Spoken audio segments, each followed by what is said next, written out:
Yeah, sanibonani wengane zakwethu sondelane ke la sithi ukuxoxa udaba olukhonyana. So listen, balo. Nina musanungithatha rather than otherwise. Ngicela ni-share ama-post. Manje wena nifuna ukutshela yonke into engathi ningane kodwa nitshela makuthiwa hamba niyovula imilenze noma kuthiwa nansi inkomo hamba niyophiqa iskate hayi nina musanungithatha otherwise rather than. So Penny. We all know Penny Ntuli, ne? She was a Igagasi FM presenter. She has a huge following. I think udume kakhulu kwamanye ama province ngenkathi Igagasi limxosha ngeziphansi.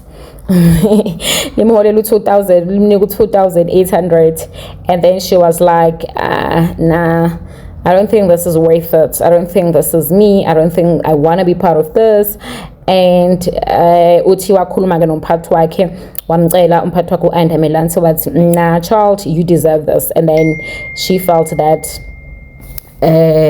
it was not what she wanted at that particular time, or she felt that wengathi uyadeleleka simply because yena she believed that she is worthy or she deserve more. Kwathi kusanjalo ke senza intazinga lapha esayabhalile wabhala statement washo ukuthi ayi cha kuyiqiniso ukuthi ngiyaphuma or ngiyahamba kule nkampani, but it's not just because I wanted to, it's because I'm leaving because I feel that I am not wanted, I am not respected, and they do not care about me. Ayike emva kalokho kwaseqhamuka isikhulu se community radio nganakekile Jozi FM sase sithi ke ayi uza ngapha. After that uPenny Ntuli wase eyamove ke wamuvela eGoli waqala ke wathola ishow yakhe. Even though when efika lapha yana nakhona abamzange bamukele kahle because babecabanga ukuthi hawu lo girl lona waye nesefika esezothola izinto or esethathelwa phezulu and all of that. Eke ugcina ihlalile ke uGirlzoe wahlala and kubuye ngazothi izinto zakhe zihamba kahle simply because namanje usahleli kwiJozi FM. Siyamazike ke ukuthi nje cha umuntu ohleze ezikhulumela.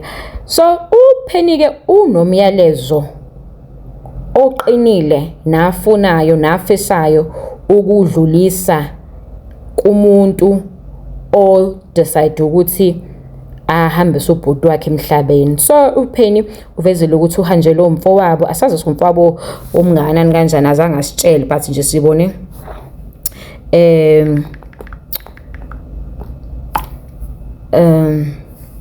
sibone esebhala lapha esho ukuthi cha ushonelwe usemanzini ke manje ke phela ke anyway everything is content. So ugeli usivezelile wasivezela kushoniwe wasivezela kaMakhandlela obviously abanye abaningi bebesho ukuthi yazini into enje nazi post, but uPenny Ntuli wasesithi cha ngizoyiposta because ngiyafuna ukuthi ngipost. uPenny uhanjelo ubhuti according to ama post akho kusho ukuthi udutshuliwe akazihambelanga yena ngenhloso yakhe. uPenny uthe cha ufuna ukudlulisa umyalezo kubabulala, akafuni lo muntu obulala ubhuti wakhe ukuthi ashone, akafuni umuntu obulala ubhuti wakhe ukuthi ahlupheke, akafuni lo muntu obulala ubhuti wakhe ukuthi aphile kabuhlungu emhlabeni, akamfuni mhlambe sho ngathi akamdingi nokuthi azaboshwe, but uyithi ufuna athi nje uGuy lo mbulele methu uya toilet abona ubhuti wakhe, methu uyachama abona ubhuti wakhe, methu uyadla ubhuti wakhe aqhamuke ubhuti kaPenny aqhamuke espoonweni, methu uyalala ubhuti kaPenny aqhamuke emashitini, methu ubheka ka left aqhamuka ubhuti kaPenny, methu ubheka ka right ubhuti olalayo aqhamuka ubhuti kaPenny, azobheka phezulu agijima umbulala agijima aphumele ngaphandle mbone ahamba umbulala hamba emfuleni ayogeza athi uyageza mbone ngaphambi kwakhe ethi hey wangibulalelani as who ever did this to my brother wasekha phansi. May God grant you impilo ende, ngisho ungagula kanjani ngathi uNkulunkulu angakusindisa, ngisho ngazama ukuthatha impilo yakho ngathi ungasinda, but may you see ubhuti wami every time you go to sleep, may he give you sleepless night.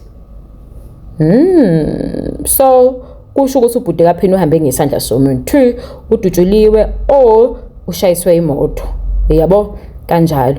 And ubhuti uPenny ke uyasho ukuthi cha ngathi ubhuti wami ungambona ngisho ukuthi udla iKentucky ngisho bekuthiwa wenza ucansi uthi wenza ucansi uthi usa ayibo sorry ngihleke ukuthi le nto ngifuna ngisho sayisile but nje uthi ubheka ikiwi umbone ubhuti kaPenny. So anyway, it's never nice to lose a family member. May Penny's brother rest in peace. Not just in peace, may the family left behind be held and into knowing that anything and everything happens for a reason. We might not know the reason, the family might not know the reason, they might have some misunderstanding and confusion why it happened, but maybe it was supposed to happen whatever the way it happened, and may they be comforted to know that at any given time when uNkulunkulu ebuya, they will see and they will be reunited with their family members.